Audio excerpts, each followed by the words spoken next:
గత దశాబ్ద కాలం ఏ అధికారాన్ని అంటుపెట్టుకొని దౌర్జన్యాలతోని సామాన్య ప్రజానికపై కాంగ్రెస్ పార్టీ కార్యకర్తలపై రాష్ట్రానికి పాల్పడ్డారు.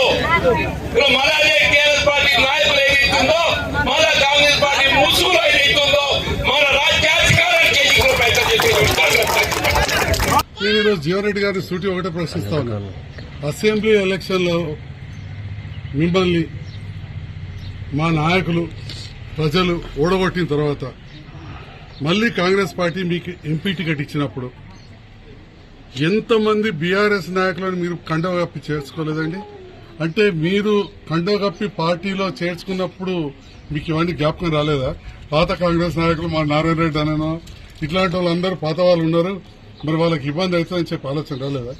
2 ఎంపీపీలను చేసుకున్నారు, మున్సిపల్ చైర్మన్ చేసుకున్నారు, దాదాపు 20 మంది పైన సర్పంచ్ మీకు వ్యతిరేకంగా పనిచేసి నాకు పనిచేసిన వాళ్ళని మీరు మీ ఎంపీ ఎలక్షన్ అప్పుడు చేసుకున్నారు, పిఎస్సిఎస్ చైర్మన్లను చేర్చుకున్నారు, డైరెక్టర్లను చేర్చుకున్నారు, ఎంతో మంది వివిధ కుల సంఘాల పెద్దలు చేసుకున్నారు. మరి అప్పుడు 2023 ఎలక్షన్లో నాకు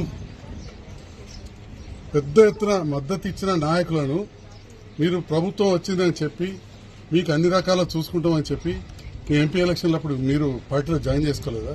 అంటే మీరు చేసుకుంటే మీరు పార్టీలో జాయిన్ చేసుకుంటే ఒకటి, లేదా కొందరికి మరి ఇంకా మేము సభ్యత్వం తీసుకోలేదు కానీ ప్రభుత్వంతో మమ్మల్ని కలిసి పనిచేస్తే తప్పు అయిపోతుందా?